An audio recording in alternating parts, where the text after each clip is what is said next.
Welcome to the channel, Life with Jennifer JM. I'm your girl, Auntie Jen. My viewers, my friend, and my subscriber. I saw you looking, so you look on the PNP side, so right now, the Labourite them I get heated, very heated. When they see them something are gone, I know that them power shall fall. So, I don't know, then take you out on the flag. The PNP have to put flag a certain here, and through that nearly cost one of them life. And them a tear down the flag them, and I don't know what is the problem with the flag them all of a sudden. First in the history of Jamaica, I know some people are just tear down people poster and flag, but I never see it reach this level here. Man nearly losing life because of it, and then they want to blame the PNP. But I want to take a listen to what the sister have to say. And when I listen to what the sister have to say, me and Una go reason it out. Take a listen and listen to this. So you see that when them put up the JLP zone 1 order, I tell people not to come in there, well, you no understand this. You no order here. No order now come here. I want Jamaica. Oh, on a 2 out of order. Morning, we're out here, and we see some PNP man come and they have put up some flags. And we say, don't put none out of the gate. And they start act up and whatever. So then they call it Mr. Wind. Mr. Wind come. Mr. Wind say, okay, now don't put none out here. Go further. So then go and we are Mr. Wind still there having a conversation. And after that, they gone. After that, PNP youth him come back. Take out the leader and start again. And my brother said, no, really come back here to make problem. And they start dipping at them bag. So my brother run go back house and come back.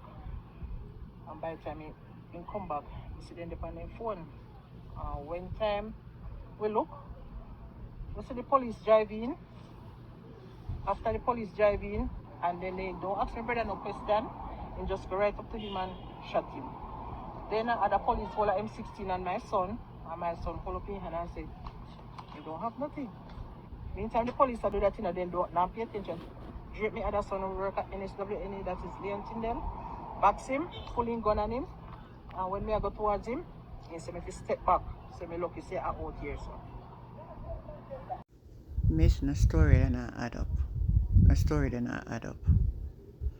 The PNP go call Mr. Win. Mr. Win come and talk. PNP come back, put up ladder, I climb a post to put up the PNP something. They never put it on the property. They never put it on the property. Any post can have anyone, because near from my house, I see green flag. And man have no right to go trouble people them flag. Green and orange belongs to Jamaica. Then another thing, your brother come out. What did your brother say to the man them? Make the man them go up on their phone and call the police. Something not add up.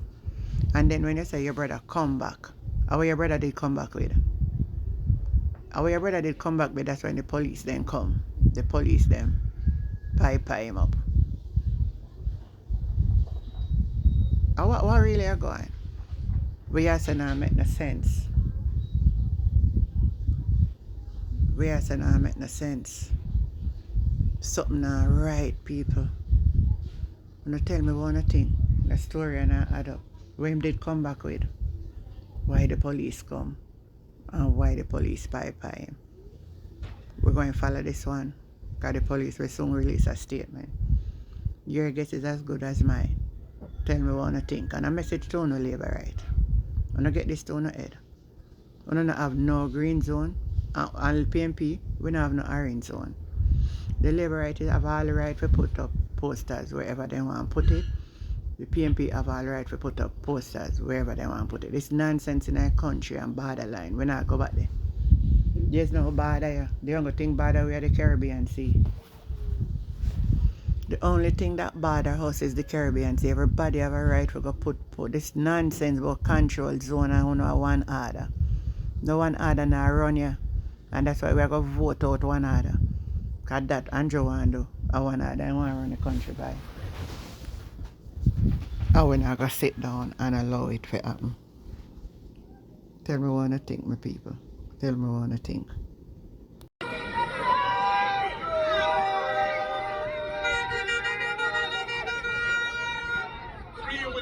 Out of 5, progressive move, don't it? 22 candidates are women for the People's National Party in this election.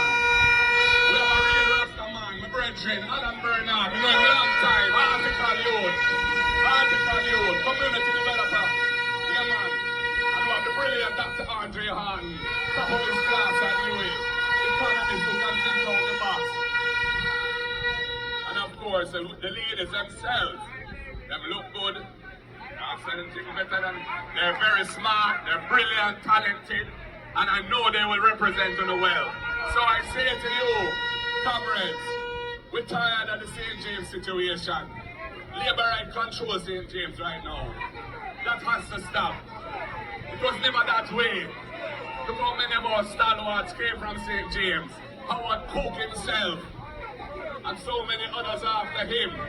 You know, and the time has come to restore the balance now. So I say to all of you, please, get on board the PNP train. Get on board the train to progress. Get on board the train to a better life. Time come for a better life. Support the candidates. If you're a party worker, do the work and get the canvas done. Let's know who our voters are. Let's go out on election day and bring them in, marking their X squarely beside the head. Yeah, man. And they have a little thing going on right now. I shouldn't call it a little thing. A serious thing. Where there were 24 babies that died in June. It might be more. But at the time it was announced, it was 24, which was in the last week of June. And I see the Minister of Health, the same one who has been in charge of Cornwall Regional Hospital, that disastrous development which has cost so many billions of dollars, well over $20 billion, and the people of St. James don't have access to the hospital in the right way or now. He's saying that the situation with the babies who died shouldn't be politicized, and it's unfortunate that it's politicized. All I can say to him is this: Chris Tufton, you don't hear the cry of the dead babies like Andrew heard it so loudly in 2015. You don't hear the cry, Chris. We are very concerned about a recent development in the tourism sector. It's such a vital sector and industry for Jamaica and in St. James in particular, and it has our full support. There are aspects of the industry we'd like to see evolve in a positive direction. Issues around beach access, issues around integrating the industry more into the local economy so that Jamaicans of all walks of life can benefit from what tourism has to offer. But an important element of recent development over the last few years is the Airbnb industry. And you know, I'm sure many of you are aware that the hotels have some concerns. They say the playing field isn't level and so on, because the Airbnb owners have an easier run than the hoteliers have in terms of the regulatory environment. I understand that. But Minister Bartlett brought legislation to Parliament not this Tuesday gone, the week before. And he tells me, say, he wanted to pass it the same day. It's a bill about this stick, you know. And I said, how are you going to do that? And we don't even read it. We can't just pass that stuff.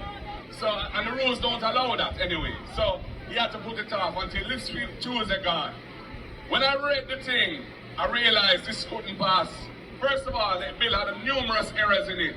The issues, inconsistencies and other problems which we were able to point out. But most importantly, it seeks to criminalize Airbnb operators unless they're licensed, registered and licensed.